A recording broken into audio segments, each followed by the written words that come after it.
I'm Heather at the Aspire Institute for Contractors, and Jim and I have really been talking a lot about nailing your staffing plan in 2022 because it has such a big impact on your profitability. So we were just talking about how much the world has changed in the last couple of years, right? There's 20 million American workers that have relocated since 2020. They're living in new states and new towns where they just weren't available before. And we've also got a huge generation now of millennials and Gen Z that make up the majority of the workforce. So I think we were saying, we should be looking for great talent in unusual places and unusual spaces outside the home construction industry. Yeah, we tell our clients all the time, you got to get out of the box, because there's so many people that are looking for career changes because their attitudes have changed.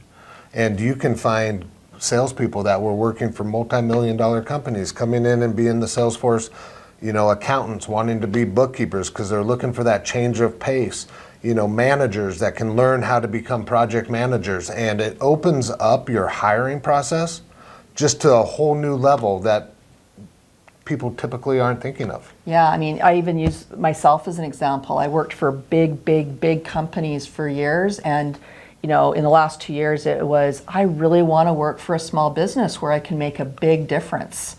And not just, sometimes people feel like they become a bit of a cog in the wheel instead of I can make a big difference being, in a smaller business. So, one of the things I've been chatting with people about, especially since I come from a marketing background, is just like you need a value proposition for your customers, the people that you do, remodels and custom builds for, you need a value proposition as an employer. Like, what are you offering that future employee?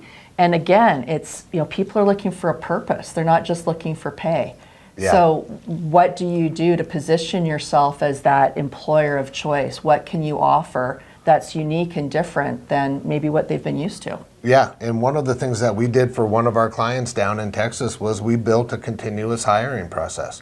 We changed around the job description so it was accurately reflecting the jobs. We made sure that it was tying in with the new generations and how they want more work-life balance. And then we expanded from the newspaper or word of mouth to Facebook, Indeed, websites, Instagram. Digital. All digital, just to make sure that was getting out there as much as possible, because you never want to be turning away good talent. No, and if you're digital, you can be national, right? Yep. You're not just, your talent pool is not your town or your state anymore, the adjacent state. You can advertise nationally, knowing that people are willing and able and have proven that they're going to make a life change and they'll pick up and leave. Yep, especially with 50% of the people that are looking for jobs are currently employed right now. So you need that process hitting them on a regular basis. Yeah, you're not just hiring people who have lost a job. They're gainfully employed, and maybe there's just enough dissatisfaction that you could woo them a little bit. That's right. Yeah, I love it. So there's so much more we could talk about on staffing, and we'd love to talk to you anytime about it. So please give us a call at the Aspire Institute, and one of our business coaches would be happy to chat with you.